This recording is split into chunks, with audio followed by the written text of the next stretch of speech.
నమస్కారం I dream ప్రేక్షకులకు స్వాగతం. లలితా సహస్రనామంలోని నామాలకి అర్థం అందరికీ తెలుసా అంటే మనం రోజు చదువుతున్నప్పటికీ కూడా తెలియదనే చెప్పాలి. అయితే లలితా సహస్రనామంలోని ప్రతి నామానికి అర్థం తెలుసుకునే ప్రయత్నం మనం ఐ డ్రీమ్లో చేస్తూ ఉన్నాం. ఆల్రెడీ నామాలకి అర్థం తెలుసుకుంటూ మొదటి 3 నామాల గురించి నానాజీ పట్నాయక్ గారు ఆల్రెడీ మాట్లాడారు. ఆ వీడియో కూడా డిస్క్రిప్షన్లో పెడుతున్నాం. మరి మిగతా నామాల గురించి కూడా ఇవాళ మాట్లాడి వాటి అర్థాలను కూడా తెలుసుకుందాం. నమస్కారం గురుజీ. శ్రీమాత్రే నమః. శ్రీమాత్రే నమః. గురుజీ, మనం ఇదివరకు వీడియోలో ఎపిసోడ్ 1లో మాట్లాడుకున్నాం.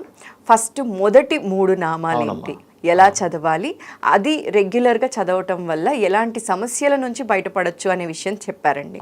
మరి అలాగే మిగతా నామాల గురించి కూడా ఇవాళ మాట్లాడదాం గురుజీ. తప్పకుండా అమ్మ. తర్వాత నామం కనుక చూసుకుంటే చిదగ్నికుండ సంభూత అనేటువంటి నామం వస్తుంది. అసలు ఇది ఎందుకు వచ్చింది చిదగ్నికుండ సంభూత, చిదగ్ని నుంచి అమ్మవారు ఎందుకు వచ్చింది అనే విషయం తెలుసుకోవాలి మనం. ఈ బండాసురుడు ఎలాంటి వరం పొందుతాడంటే, ఈ విశ్వంలో ఉన్నటువంటి అంటే ఒక్కొక్క ఇప్పుడు రకరకాల పాలపుంతలు ఎలా ఉంటాయో ఇక్కడ ఉన్నటువంటి దేవతలతో, ఈశ్వరుడితో కావచ్చు, విష్ణువుతో కావచ్చు, నాకు ఎటువంటి ప్రాణహాని ఉండకూడదు అనేటువంటి ఒక వరం పొంది అతని సహోదరులైనటువంటి విశుంగుడు విశుక్రుడు అని 2 సహోదరులు ఉంటారు. వాళ్ళిద్దరి చేత ఈ యొక్క దేవతల్లో ఉండేటువంటి తేజస్సును లాగేస్తాడు మొత్తం. అంటే ఒక రకమైన వైరాగ్యంలోకి వెళ్ళిపోయేలాగా అందరి నుంచి ఆ రసాన్ని లాగేస్తాడు. లాగేసేసరికి వీళ్ళందరూ అసలు ఏమిట్రా బాబు ఈ పరిస్థితి అని చెప్పని ఈ ఏదైతే ఈ విశ్వం ఏదైతే ఉందో దాని ఎండ్కి వెళ్ళి అక్కడ నుంచి అమ్మవారిని పిలవడం జరుగుతుంది. అమ్మ ఇది పరిస్థితి, మా పరిస్థితి ఇది, లలితా అమ్మవారిని పిలవడం జరుగుతుంది. నువ్వు రావాలమ్మా, మాకు ఆ బండాసుడితో మేము వేగలేకపోతున్నాం, మా అందరిలో ఉండే రసాలు మొత్తం లాగేసాడు వాడు అంటే నా గురించి మీరు యజ్ఞం చేయండి ఓకే అని చెప్తుంది. వీళ్ళు పిలవగా నేను రాదు అంటే ఇక్కడ మనం తెలుసుకోవాల్సిన నీతి ఏమిటంటే, నువ్వు తపస్సు చేయాలి దేని గురించి. తపస్సు అంటే కూర్చొని తపస్సు చేయడం అనే కాదు, బాగా అర్థం చేసుకోండి. ఒక సబ్జెక్ట్ ఉందమ్మా, ఆ సబ్జెక్ట్ గురించి ఆలోచిస్తూ ఆ సబ్జెక్ట్ కూడా అమ్మవారు అనుకోవడం ఈ తపస్సు. ఇక్కడ మీకు తపస్సు అనే దానికి అర్థం చెప్తాను. ఈరోజు కెమెరామ్యాన్ ఉన్నాడు, కెమెరామ్యాన్ ఈ కెమెరా ఫిలిం తీయడం ఇదంతా కూడా అమ్మవారి అని భావిస్తూ, ఇది ఒక అమ్మవారి పని అనుకొని భావిస్తూ, దానిలో అసలు గొప్ప గొప్ప వాళ్ళు ఎలా తీశారు, ఎలాంటి ఫొటోస్ తీయగలిగారు, ఎట్లాంటి లైటింగ్ వాడారు. కెమెరా అంతా కూడా ఏమిటి, స్టడీ ఆఫ్ లైటింగ్. కెమెరా అంటే లైటింగ్ బట్టే కెమెరా ఆపరేట్ చేయాలి. దాన్ని 24 గంటలు తపస్సు చేయడం కూడా తపస్సే. ఆలోచించి శాస్త్రం ఏం చెప్తుందంటే, వేదము తప ఆలోచన, నువ్వు ఎప్పుడు ఆలోచిస్తున్నావు నీ గురించి అంటూ ఉంటుంది. ఈ తపస్సులో నువ్వు భగవంతుణ్ణి చేరుకోవాలనుకున్నప్పుడు భగవత్ శక్తి ద్వారా ఇదంతా నడుస్తుంది అన్నప్పుడు దీన్ని నువ్వు తపస్సుగా చేస్తున్నావు, మంత్రం చేసుకుంటూ నామం చేసుకుంటూ అలా చేయమని చెప్తుంది. అప్పుడు వీళ్ళందరూ ఏం చేస్తారు, ఆ యొక్క పరమేశ్వరుడు ఈశ్వరుడు శివుడు ఏం చేస్తాడంటే, సముద్రాన్ని ఒక 3 యోజనాలు వెనక్కి జరిపి అక్కడ ఒక పెద్ద హోమగుండాన్ని ఏర్పాటు చేసి, అగ్నిదేవుడు వస్తాడు, నేను వెలిగించిన అన్ని వల్ల కాదులే నీలో రసం పోయిందని తన 3వ కన్నుతో ఆ యొక్క దాన్ని వెలిగించి వీళ్ళందరూ నన్ను దూకమంటాడు, దేవతలందరినీ. ఎందుకంటే వీళ్ళందరూ ఇదైపోయారుగా, దూకమన్నప్పుడు వాళ్ళు దూకినప్పుడు అందులో నుంచి బయటకు వస్తుంది అమ్మవారు. వీళ్ళు యజ్ఞం చేసినప్పుడు. అందుకే చిదగ్నికుండ సంభూత, చిదగ్నికుండం నుంచి బయటకు వచ్చింది. బయటికి వచ్చిన తర్వాత మళ్ళీ వాళ్ళందరూ కూడా మంచి పుష్టిగైన శరీరం నుంచి మళ్ళీ బయటకు వస్తారు దేవతలందరూ కూడా. చిదగ్నికుండ సంభూత దేవకార్య సముద్యత. ఎందుకు వచ్చింది, దేవకార్యం కోసం వచ్చింది అమ్మవారు. ఈ బండాసురుణ్ణి సంహరించడానికి, బండాసురుడు బాధ నుంచి బయటపడేయడానికి వచ్చింది కాబట్టి దేవకార్య సముద్యత. ఓకే, దాని తర్వాత ఉద్యద్భాను సహస్రాభ చతుర్బాహు సమన్విత. ఇప్పుడు ఈ 3టికి మనం చూసుకుందాం. చిదగ్ని కుండం నుంచి వచ్చింది కాబట్టి చిదగ్ని కుండ సంభూత. ఇప్పుడు మనం చూడండి, ఎవరికైనా కానీ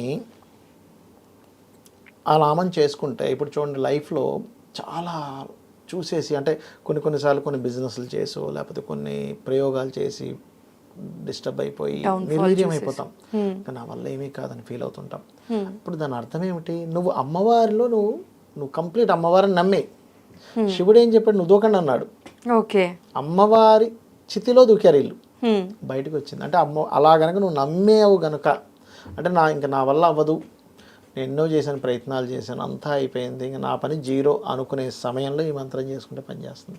చిదగ్నికుండ సంభూత, ఓం చిదగ్నికుండ సంభూత ఏ నమః. దీనివల్ల ఏమవుతుందంటే మీ ఇమాజినేషన్లో ఈశ్వరుడు కనిపిస్తాడు, అగ్నిగుండం కనిపిస్తుంది, దేవతలు కనిపిస్తారు, సకల దేవతలు, అమ్మవారు బయటకు వస్తుంది కనిపిస్తుంది.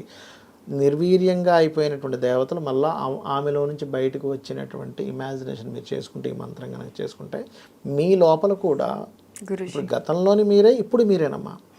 కాకపోతే మీ ఆలోచనలు మారిపోయాయి, నా వల్ల కాదనే ఆలోచనలు వచ్చేసాయి. గతంలో ఒక 10 ఏళ్ల క్రితం నేను ఏదైనా సాధించగలననే ఆలోచనతో ఉన్నారు, బట్ అప్పుడు ఇప్పుడు ఒకలాగే ఉన్నారు. అప్పుడు జీరోయే, ఇప్పుడు జీరోయే. కానీ మారింది ఏమిటి ఇక్కడ? ఇప్పుడు నేను ఇంకేం చేయలేను, అంతా అయిపోయింది అనుకుంటున్నారు. అప్పుడేమో నేను స్టార్ట్ చేయగలను, అదే ఆలోచన మళ్ళీ ఇక్కడికి వస్తుంది, నేను మళ్ళీ స్టార్ట్ చేయగలను. ఆ దేవతలు ఎలా అయితే వాళ్ళలో ఉన్నటువంటిది మొత్తం పోయి మళ్ళీ ఫ్రెష్గా బయటకు వచ్చారు, ఆ ఆలోచన తెప్పిస్తుంది ఈ మంత్రం. దేవకార్య బౌన్స్ బ్యాక్ అవుతారు. ఎందుకంటే మీరు ఇమాజినేషన్ చేస్తున్నది ఆ విషయం కదా, ఈ భావన వల్లే మనకంతా జరుగుతుంది కదా.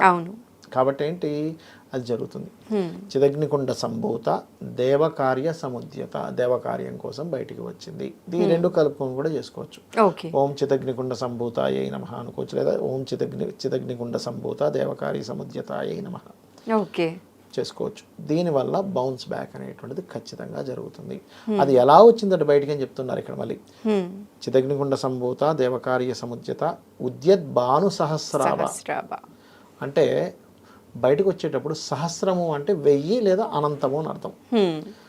1000 సూర్యులు, భాను అంటే సూర్యుడు, 1000 సూర్యుడు లేదా అనంతమైన సూర్యుడు వెలుగుతో బయటకు వచ్చిందట. ఆ ఇమాజినేషన్ మీరు కనుక చేసుకున్నారనుకోండి, ఉద్యద్భాను సహస్రాభాయై నమః అని మీలో కాన్ఫిడెన్స్ విపరీతంగా పెరిగిపోతుందమ్మా. మీకు ఒక కాంతిని చూసాము, సహస్రమైనటువంటి అనంతమైన సూర్యకిరణాలతో బయటకు వచ్చింది అమ్మవారు. ఒక్కసారి మీరు ఇమాజినేషన్ చేసుకుంటే అబ్బా అమ్మవారు అలా బయటకు వచ్చింది. ఏమవుతుందంటే ఈ నామము మీ పాపాలను దహిస్తుంది. సూర్య ఉపాసన పాపాలను దహిస్తుంది అని చెప్తుంది శాస్త్రం. సూర్య ఉపాసన, లలితానామాలు లేదా ఏదైనా ఆలయంలో సేవ చేయడం ద్వారా పాపం పోతుందని చెప్తుంది. మరి 1000 సూర్యులు లేదా అనంతమైన సూర్యులను ఒకటేసారి మీరు ఇమాజినేషన్ చేసుకుంటే మంత్రం చదువుతున్నారు, ఏం జరగాలి? పాపం దగ్ధం అవ్వాలి. అంటే పాపము ఎప్పుడు దగ్ధం అవుతుంది? సూర్యుని మనం పంచమ స్థానంలో పెట్టాం జ్యోతిషాస్త్రంలో. న్యాచురల్ 5th లార్డ్ ఈజ్ సూర్య భగవానుడు. సూర్య భగవానుడు పంచమ స్థానం అంటే పంచమంలో ఏముందంటే ప్రేమ ఉందమ్మా. మీకు పాపం ఎక్కడ అంటదంటే మీలో ప్రేమ ఉన్నంతసేపు మీకు పాపం అంటదు. ప్రేమ అంటే ఏమిటి? Only giving, not taking. Without expecting anything, only giving is love. అది మదర్లో మనకు పర్టికులర్గా కనబడుతుంది. మదర్ ఏమీ ఆశించదు, ఇవ్వడమే.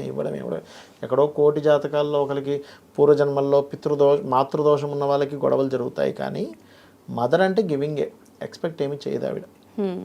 అట్లా నీలో గనక ఆ లవ్వింగ్ నేచర్ ఉంటే నీకు పాపం అంటది. ఇంకోటి భగవద్గీతలో ఇంకో వర్షన్ చెప్తాడు, నీకు పాపం అంటకుండా ఉండాలి అంటే నువ్వు ఎటువంటి ఎక్స్పెక్టేషన్ చేయకుండా నాకు అన్ని సమర్పించు. నా కోసం చేస్తున్నా అనుకో, నీ కోసం చేస్తున్నా అనుకోకు. నేను స్వామివారికి సమర్పిస్తున్నాను అనుకో ప్రతిదీ కూడా. నువ్వు ఒక ఫుడ్ తింటున్నావు, సమర్పించి తిను. ఒక పని చేస్తున్నావు, నాకు సమర్పిస్తున్నాను అనుకొని చేసుకో, నీకే పాపము అంటది అంటాడు.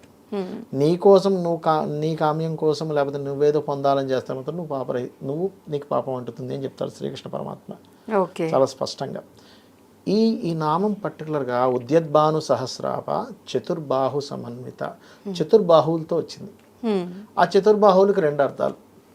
4 బాహువులతో వచ్చిందని ఒక అర్థము, శ్రీచక్రం 4 కోణాలు అనేటువంటిది ఒక అర్థం. ఇలా చతుర్బాహువులు అండ్ అమ్మవారు బాహువుల్ని దర్శనం చేసినప్పుడు ఏమవుతుందంటే మనిషికి తెలియకుండా ఒక ధైర్యం పెరుగుతుంది. అంటే మీరు ఈ మొత్తం ప్యాటర్న్ని కనుక చేసుకున్నా అద్భుతంగా ఉంటుంది. అంటే అలాగా ఫస్ట్ మనం ఏం చెప్పుకున్నాం? చిదగ్నికుండ సంభూత అంటే అమ్మవారు చెప్తే ఇంకా నాకు ఇంకోటి లేదు, మొత్తం శరణాగతి అయిపోయారు. అక్కడ దేవతలు ఎలా అయితే దూకారో అలాగా మనం కంప్లీట్గా శరణాగతి పొందుతున్నాం. దేవకార్య సముద్యత, దాని తర్వాత చిదగ్నికుండ సంభూత దేవకార్య సముద్యత ఉద్యద్భాను సహస్రాభ చతుర్బాహు సమన్వితాయై నమః. ఇదంతా కూడా ప్యాటర్న్ చేసుకోవచ్చు. దీనిలో 2 నామాలు కూడా చేసుకోవచ్చు. దీనివల్ల ఈ ఫలితం 100% ఉంటుంది. ఈ ఫలితం నేను చాలామంది ఈ నామము మీరు ఇప్పుడు నేను ఏదైతే స్టేజ్ చెప్పాను వీళ్ళందరికీ చెప్పి చేసుకున్నాక అసలు కాన్ఫిడెన్స్ లెవెల్స్ వాళ్ళలో ఎంత పెరిగాయంటే అమ్మా మీరు నమ్మరు.